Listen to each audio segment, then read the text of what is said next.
excited to be here, and thanks for this this opportunity to stood up and speak about some of the things that is going on currently in our company. Today we're going to talk about a little bit about deep learning, but with a specific application to the computer vision type of the software and type of applications that we implement for numerous customers, and I'm going to show you a couple of examples later on. But let me start my presentation first from the quiz. Who is actually agreeing with the following statement that programming is an art? Who does? Okay, give me some hands. Yeah, more. Okay, exception of the JavaScript. More hands. Cool. Well, what is in the remaining of this statement is that even an artist who has actually created this piece of the software does not always understand what he actually created. And I really like that statement because it actually draws my attention to the software development. It brought me as a software developer into that space a long time ago.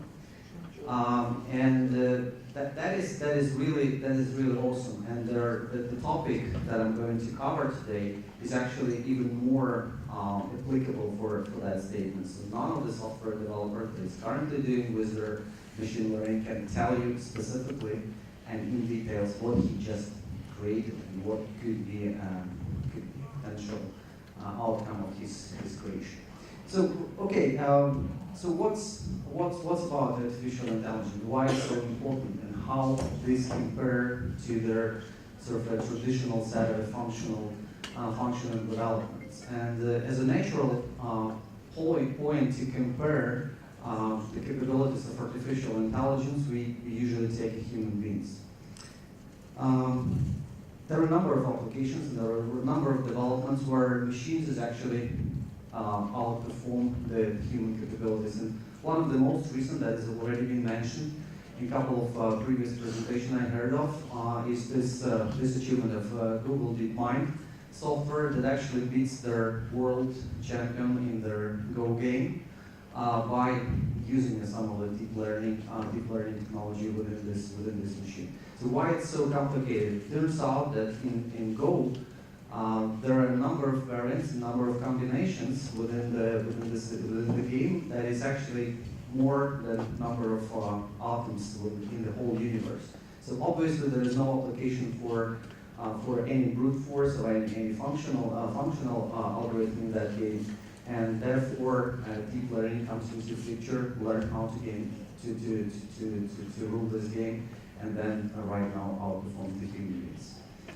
Another example is kind of a challenge that is going to talk a little bit more in details later on during this presentation. Is the ImageNet visual recognition challenge, and basically this is about capabilities of the machine vision interfaces to machine vision applications to recognize objects within the statistical images. And that's sort of a normal things for humans, right? So we can always understand that there is a bird, there is a car on the picture, and things like that. However, as it turns out, there was one guy who had actually trained himself for a couple of months on a specific cloud of objects, around 1,000 different objects, to be able to compete with the machines. And right now the machines actually already beat that guy. So that's already an achievement.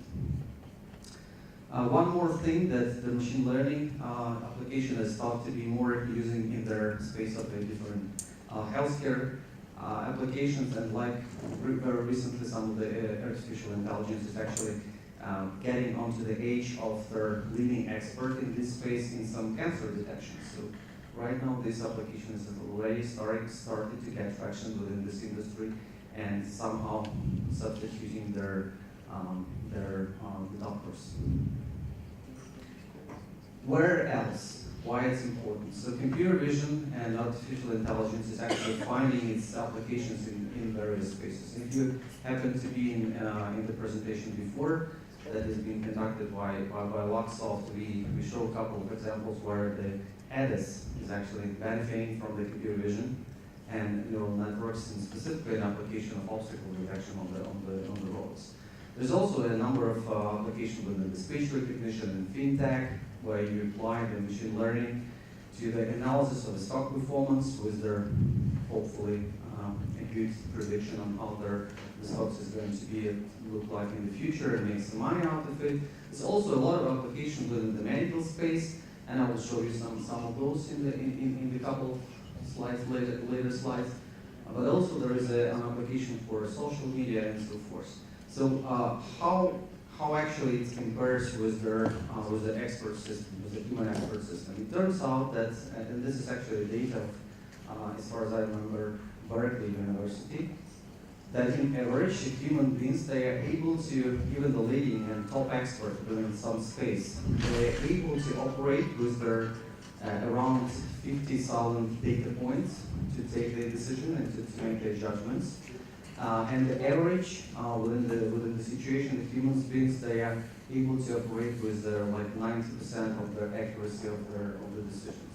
Whereas their leading machine vision interfaces and machine vision applications, they're able to take into account up to 10 million different data points, and then the accuracy of their decision is actually higher than the human beings. As all of the technologies, there's always a proper time for technology to emerge to the market. So why right now there is so big attention to what is going on in that space?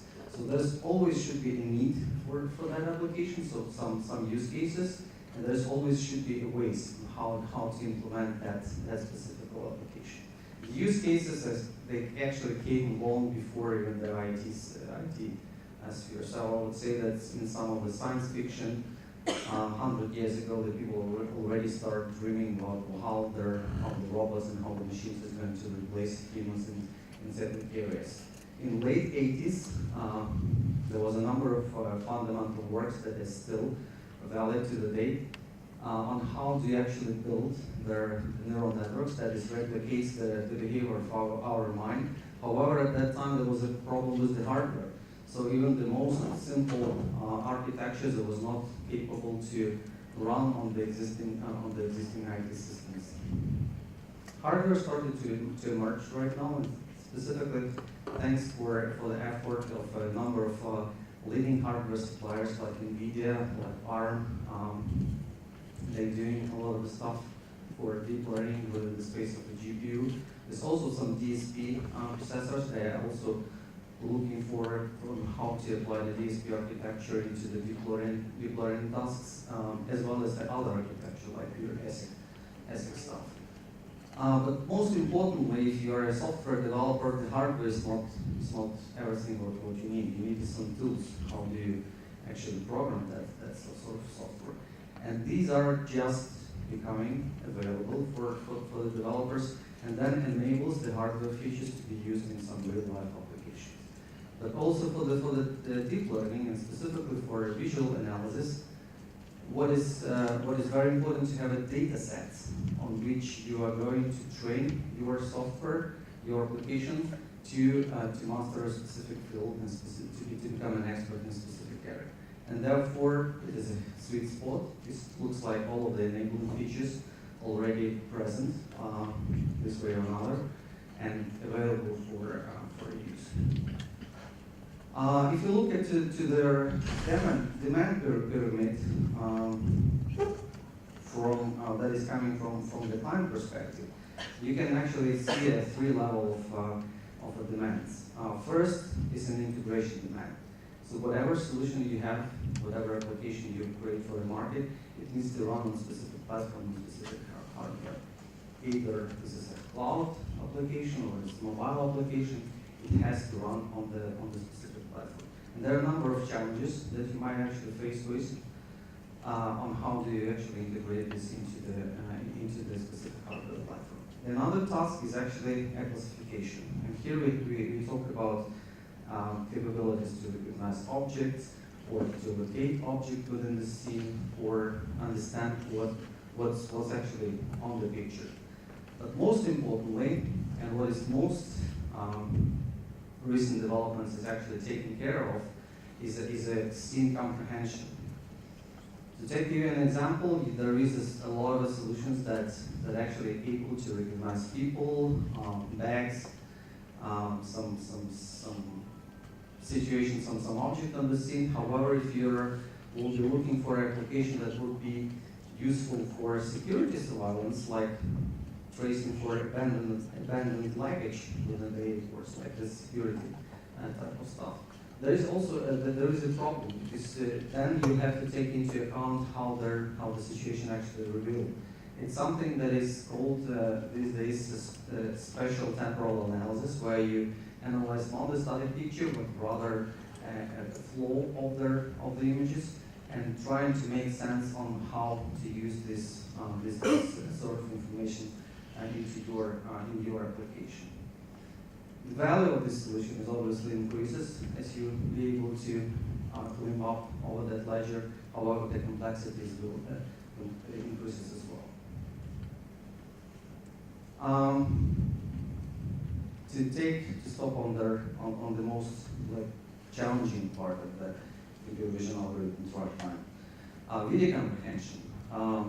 It looks like that all of the current technologies and the current solutions that are available to the developers, they are not quite ready for video comprehension. And kind of the tasks that are trying to tackle is their video ranking events. So if you took at these two pictures, we as a human beings, it's quite easy to recognize that this picture is more looking like a birthday party, and here we just have a normal, generic party, right? So that sort of application should give some rank that specific picture is more closer to their specific action, like the birthday celebration, rather than just to recognize people and the settings that they are in. Same stuff actually happening in interaction labeling. So for us again, as the human beings, that's quite easy to understand what's going to be next on this picture, right? So we have two cars, we have a very specific guy who's standing between them, and we really understand that this is about racing, right? However, for computer vision algorithm, it's actually a big deal, because making just two cars and just one person standing between them and just no real indication that what's going on next.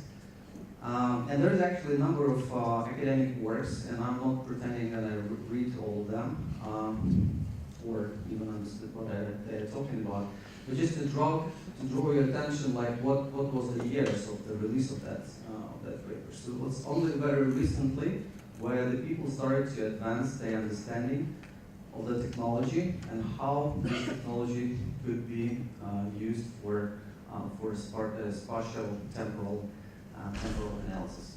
Action localization is another deal within there where you search for a specific scene or action within their relatively large amount of data, like localizing some of a kung fu fight within their long video script, or you might actually create your own examples here, maybe some more. Guys, I would really ask you to put your cell phones on a quiet mode. This is quite impolite. Let's be polite to each other.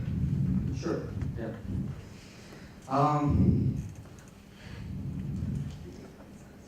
Yeah, you might actually create your own examples, what kind of scenes you would like to detect within the different movies, right? And as I said, the current development is mainly dealing with their static images, but not taking into account the video as their potential source for a computer vision algorithm. Facebook is one of their pioneer in creating of the tool set that is specifically designed in mind, having a video in mind. They created a very strong team, and right now starting to publish some of the tools that is available for generic public, where you can actually use that development in your application. So what other benefits and the disadvantages of a computer vision algorithm? First of all, it's highly flexible. It's really sort of things that you're creating for one purpose, and then it actually can surprise you to what sort of other tasks the same application can be used. Like when we're going to talk about the architectures, the same architectures that you're using for object recognitions for like cars and birds and whatever can be trained for a very specific type of visual task, for pedestrian detection, for some medical image recognition task, and all the different stuff. It's all depends from the data set. It's very adaptable to the new task. It's great for noisy data. Sometimes you have some visual data, especially that is that's not been in a very good quality or be disrupted in some way, so it doesn't really impact on the quality of that solution. As the downturn, there might be some applications where you actually figure it out that these solutions is over the top. They are smart too much. Like one of the examples we have in our practice when we started to experiment with their pharmaceutical experiment, we realized that the net is actually not looking for specific particles within the vessel. However, it looks at the vessel in its core. So it actually, instead of looking at the subject, it actually relates the whole scene to the process. I'll show you a video that will make more sense in the end. Deterministic latency, that is something very critical for different type of applications like in automotive industry. So whatever number of signals you put into the net, whatever complicated this signal is, you may expect that the system will work close, like very identical in different situations. What are the downturn? There are a bunch of those. I would personally say that lack of the people who actually have an understanding of how the thing is built is probably one of the major ones. However, the number of others is nearly undebuggable, so you cannot really understand why it actually works and how the different network layers is actually, coping with the different features of your images. It's pretty intensive when it comes to compute power. Maybe not as much for a forward, like for giving an answer. However, it's very much compute intensive if you want to train your network on a relatively large amount of data. And obviously, this for embedded, specifically for some embedded application, it's also challenging to maintain the relatively large amount of memory for that sort of application. So if you take a look at their typical software development lifecycle like we're having right now. So as you as a functional programmer, if you've been given some task, you start to analyze this task, you probably create some test data, you craft your algorithm, and you run it through the number of tool sets that are already very, very mature. You run, you get some results. If you're happy, you go. If you're not happy, you just back to the algorithm and implement some of the new features. And that you go through the refactoring. How does it change when you're working with the machine learning and a computer vision algorithm? So what you're starting from first is your architecture selection. You should understand that there is no single architecture that will work for all of the cases, like specifically for video analysis, for image analysis. As CNNs, these convolutional networks, they work relatively good. However, if you're thinking about some fintech application where the correlation between the different signals is quite big, so the probably convolutional network is not going to help you anyhow. So you select the architecture, and then a massive amount of data, a massive amount of time you actually invest into preparation of your preparation and labeling of your training data set. Having those two, you put it into the training process, you train the network, you get the result, you test it on the real data.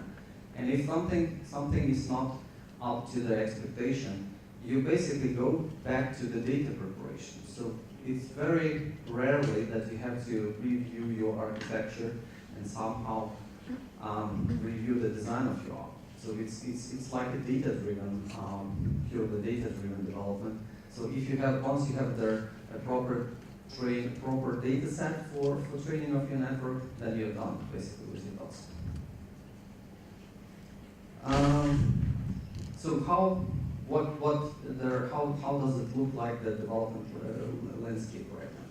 So here we have the snapshot of their ImageNet large-scale visual recognition challenge. The challenge that I mentioned before when I explained about how the computer vision is compared to the human abilities in recognizing of different objects. Pretty sound challenge. It's happening every year. And here's the winners. Here we have a number of errors, and you can see that the number of errors is actually decreasing from around 30% to less than 4% in the recent year. But also the complexity of the nets and the number of layers that is employed by these networks, and actually looking at a specific feature of the images is actually dramatically increased just over the last year. And there are some winners. So the most recent winner is the ResNet, and it's in some time before it was a different, like this AlexNet is still very popular and still finding a lot of applications within the different space. And if you remember that poor expert that was trying to compete with the computer vision, he was just in here. So it's like 2% more, has a 2% more mistakes in the image recognition compared to the leader of ImageNet challenge. Frameworks, all of the frameworks, they stand for the same purpose. They implement some basic functionality within the neural networks, like a forward and backward propagation, coefficient propagation and calculation. So there's some matrix multiplication operation involved.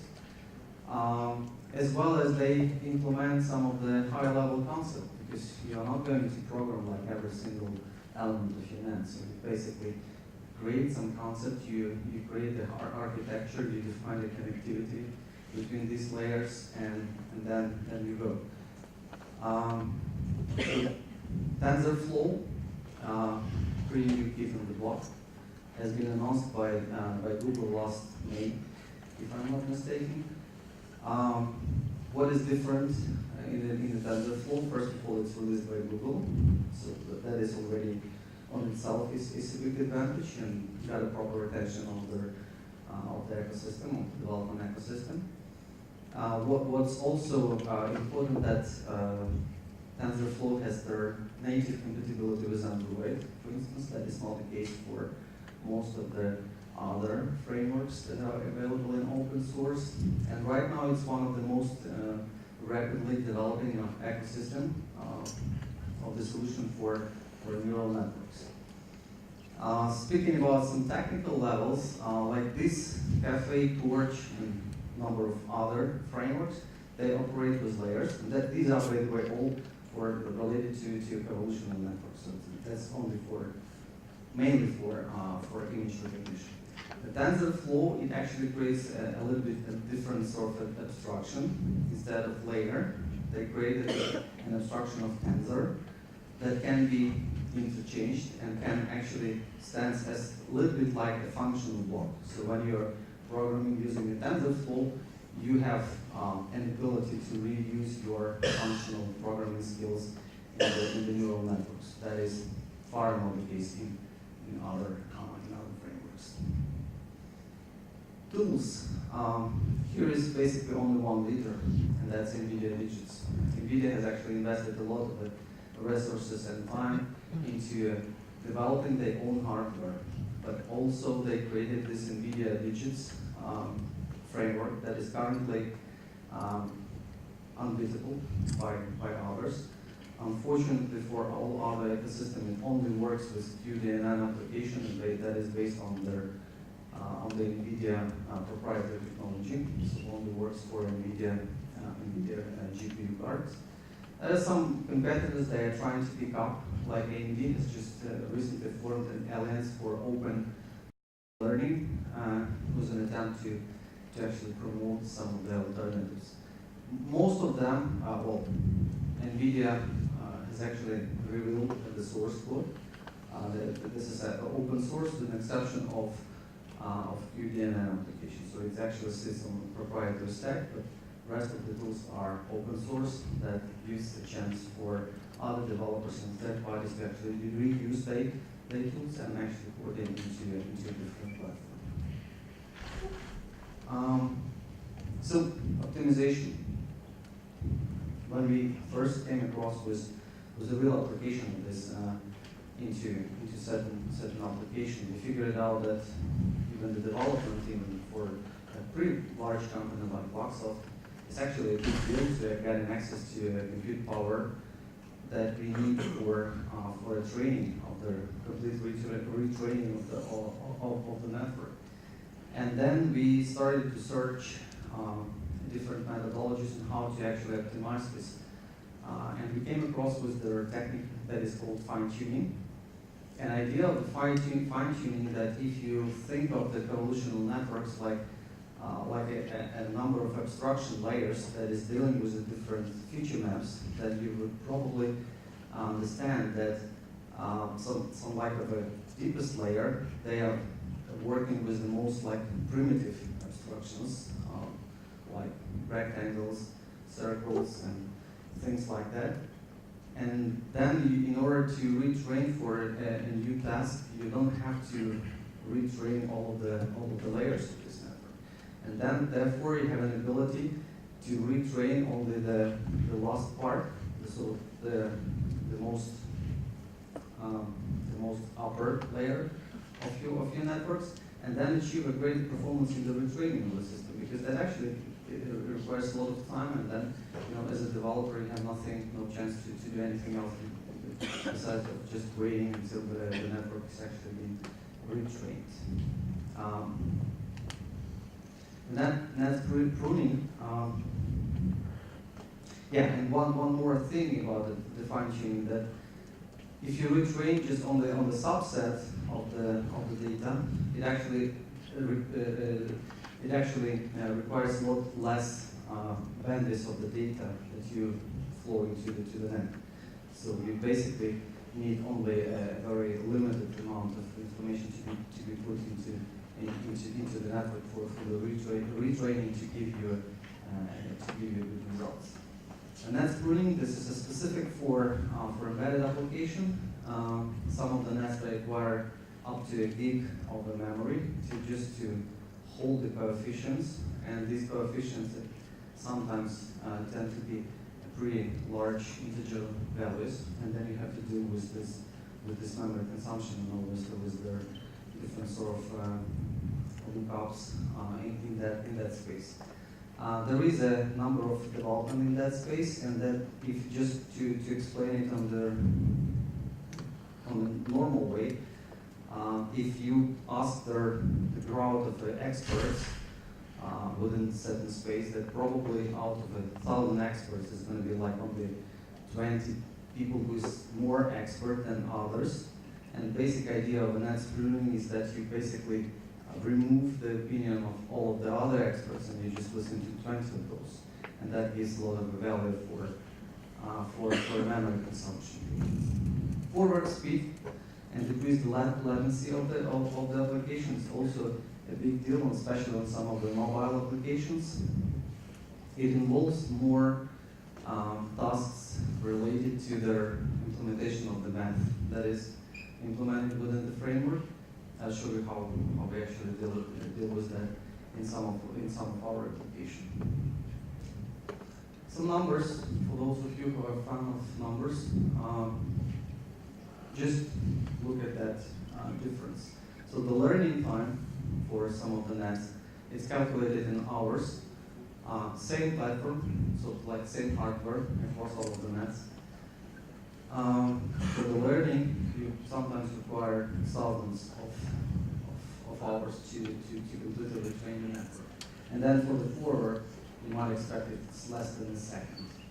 And as you can see, that this is a big delay that you have to take into account when you're approaching your software. But luckily, this is a little bit easy to solve if you have an access to their high-performance computing cluster in Amazon, or you can rent it out for some reason, just specifically for that development. You can actually accelerate the development of that application. When it comes to the memory consumption, these are the memory consumption of the trained networks. And as you see, here's that experiment I was referring before for network pruning that was able to, this is actually an LXNet, as you can see from the numbers, number of layers. Here a little bit bigger, however, the number of coefficients has been down to just to 4.7 megabytes compared to the original 230 megabytes. And this technique can actually be used in some other networks as well to give benefits for applications within embedded networks. All right, so what does not work really? We as a human beings, we much more advanced, our brain is much more advanced than these technologies, at least for the time being. We used to think that if that is actually replicating our brains, that it will actually have some features that like our brains, like we can learn new stuff, right? These things cannot really. So instead of thinking of them like humans, you rather think of them like just smart, like adults that are smart enough to deal with a certain specific pre-trained action. However, you cannot really expect that this dog will do something completely different. There is no self-learning, and as far as I know, there's no one who's actually taking this challenge really serious. I haven't seen, and our experts haven't seen any other promising papers in this space, including from the academics. And I think that probably that next stage of the development of this technology is less related to the IT. It's probably more related to the neurobiologist kind of researchers, when they will understand our brain better than actually the IT may actually pull this discovery back into the process and sort of come up with the solution. As I said, there is no universal architecture. It's probably not true for typical image recognition, because you can use basically any of those nets for any sort of visual recognition task. However, if you think about some speech processing or some signal processing, it's far not the case that you will be able to use these nets identically with the good quality like you can do for visual processing. And then, as I said, the spatial temporal analysis of the video, and comprehensive of the video is also a big deal. So some of the examples, just to stop you boring with that stuff. It's one of the software that we've done, basically specific request of ARM that was willing to demonstrate the capabilities of their mobile platform. They created this Mali 760 series, but there was no application that was able to use that effectively enough and demonstrate the capabilities of this GPU.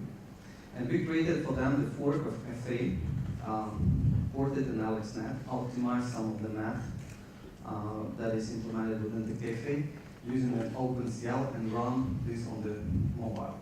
So what is good about this application is actually your Google Photos in your pocket. So you can take out the camera app, you can put it on the real object, and we'll just give you the kind of an object that is on the scene, give you a confidence level, and that sort of stuff.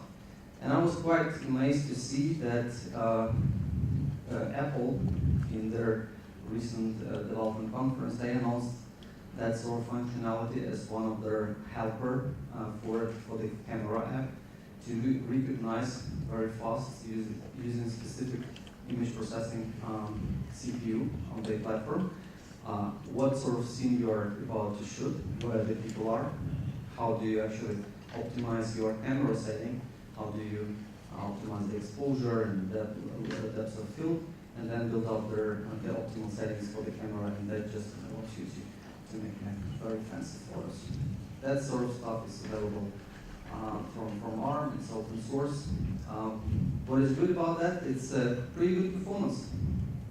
Originally, the performance as we run it purely on the CPU was less than 1 frame per second. So thanks to the GPU and quite powerful platform, we were able to lift it up to 20 frames per second. Some of our colleagues before was talking about ADAS, and part of ADAS is road obstacles detection.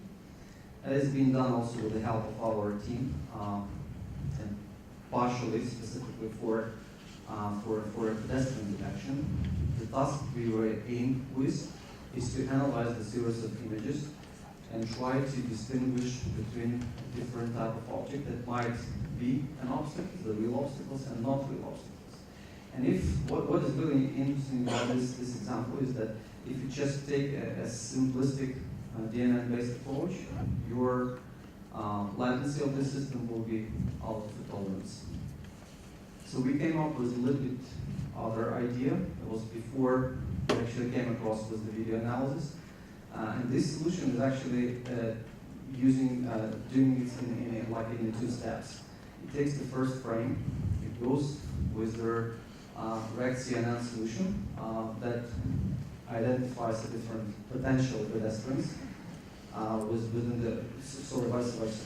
It actually takes the histogram, Hope algorithm, histogram analysis algorithm of the video, put it rects that could be potential pedestrians, and then those rects are putting into the DNN just to classify what is obstacle, what is not obstacle, what is pedestrian, what is not pedestrian. And it works extremely fast because pedestrians, they are not, tend to appear like instantly on the picture, and then you can optimize it using a traditional functional programming and have a kind of a combination of traditional open computer vision algorithms and some DNN. The third example, probably not that vivid, that we are doing for one of the largest pharmaceutical companies, is actually not that shiny as the others. However, it brings a lot of value. And here we actually experiment with some dense trajectories and video analysis. What it's all about is that we have the video experiment that is running 24/7, and there is a regulatory obligation to observe what's going on. Because based on these experiments, they actually derive the data that is later on used in clinical trials, in drug analysis, and drug behavior, and then somehow form the overall process of this drug formulation. However, these experiments can actually go very wrong because it's all run unattended. So like someone can actually pull the wrong tablet, or can actually, these devices, this machinery can actually be broken or something. And that might derive some invalid data that they are going to again use in their production, and then will just create some losses for that pharmaceutical vendor. So what we did basically is that video algorithm that is able to determine a different shape of the objects. It traced the drug. Here is a tablet, which is dropped in the wear, and then start looking at the scene. And it's just looking at for like about an hour. Very boring for people. Here is a time lapse, and all of a sudden, when this drug is starting to disappear, it's actually making a tick that something happened in this event, and then just analyze this over and over and over again, and just create a new data sensor for pharmaceutical lab. Some of the lessons learned that I would like to draw your attention to. So, like deep learning within the specific real-life application is still in the infancy phase. If you're looking yourself as their employable software developer for like 5-10 years from now, I would strongly advise you to look at that space and master some of the technologies, because it's just coming to their age where it's going to be more and more used in the real life applications. Be ready for a very chaotic landscape. It might actually be very tricky to understand what is your personal preference and how you're going to make your selection of the tools. And don't break up with the traditional functional programming, because it sometimes can be even faster than this machine learning and provide even a better quality result. So we may actually use it, only for specific application and then switch back to traditional functional programming that gives you the result. And be ready to change your mindset, because it's all different. Thank you.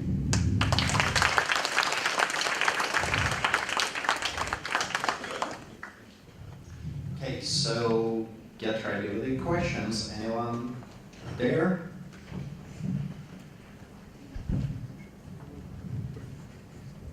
Are you used someone Bayesian networks? And, So, Bayesian networks? Bayesian networks? Yeah. And if so, where you use it? No. As far as I know, no. We are only, the typical use cases that we are dealing with is the image processing stuff. And here is like CNNs, they are champions. It's nothing you can compare with when it comes to the a level of maturity of the solutions and the quality of the results.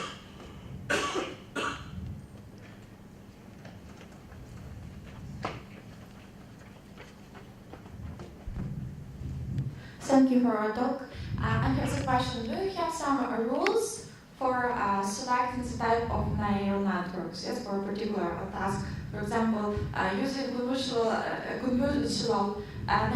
neural networks can be useful for image recognition, yes, and maybe some other rules, yes, for a particular data set, for a particular business problem.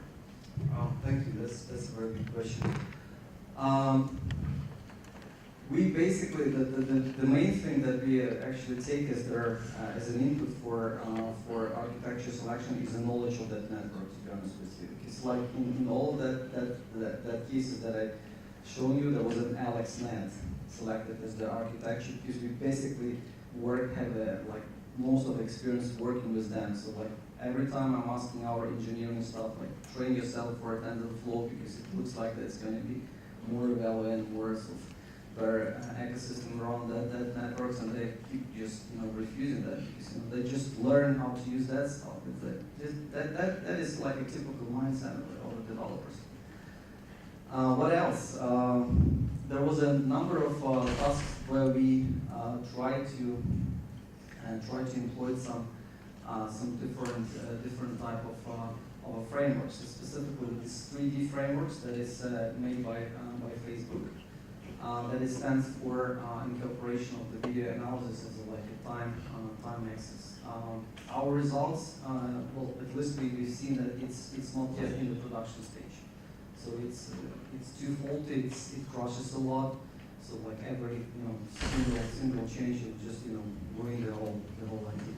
So still waiting for more mature tools to come to the market, and then we'll probably use something else.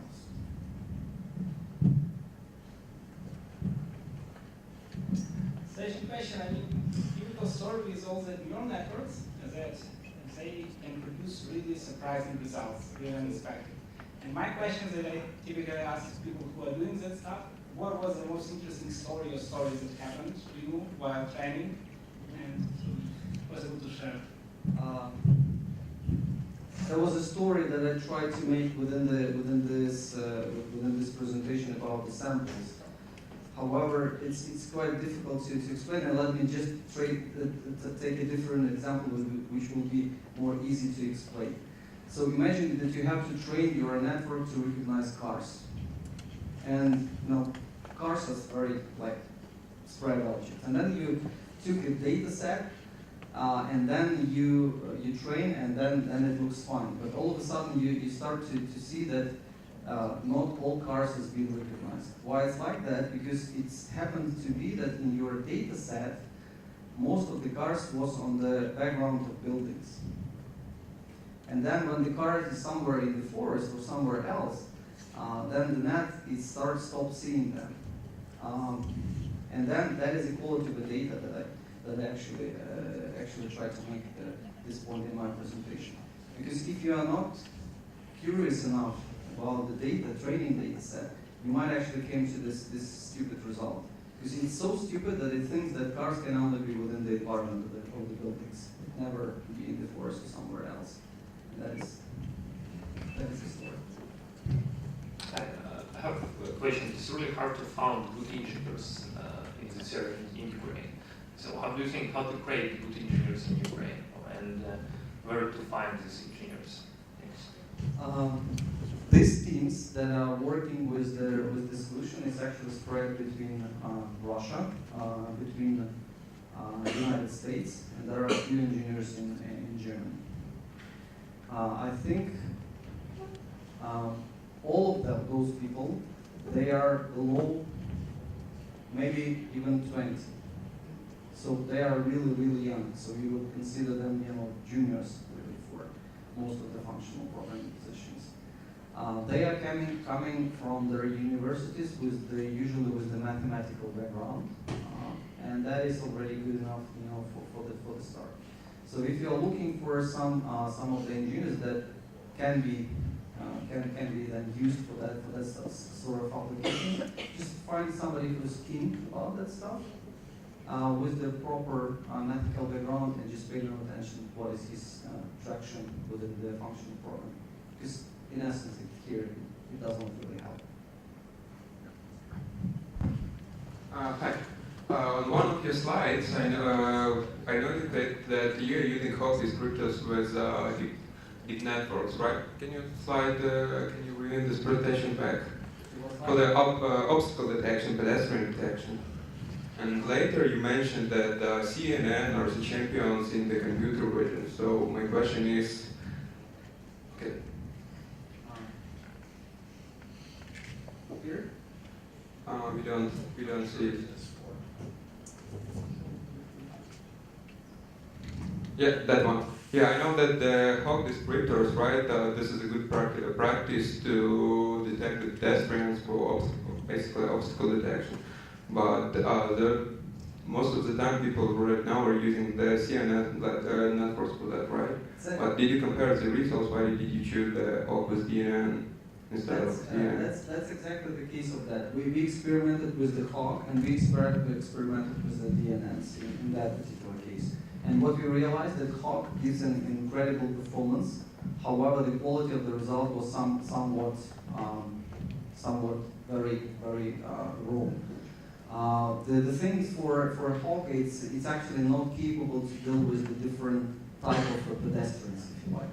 So pedestrians can walk, pedestrians can be tall, can be small, can be with umbrellas, can walk in different directions. Sometimes pedestrians jumps, and then it creates a problem for Ihor. And therefore, we actually decided to make the combination of these two. We use the Ihor for initial suggestions. We tune it for a very low tolerance, so give us all of the crap that looks like a pedestrians to you. And then we took a very subset, a very limited number of rects. Like down here, this is a Ihor result. So all of the rects here this is a Ihor result. And then we put it into the net, and then ask the net, what looks like a pedestrian to you. And that, I understand that it might not be since it looks like a pure DNN application. However, it gives the result. It actually means the value for a specific application. Yeah, because the whole purpose of the DNNs and the CNN is that we are avoiding hand-preempted, engineered feature. So basically, just putting the raw pixels into it. Yeah. You can catch up later.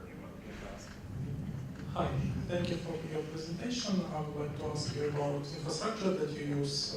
Did you try to use something else except AWS instances, graphical? AWS we used very rarely. To be honest, that's only for a very intensive retraining of the networks.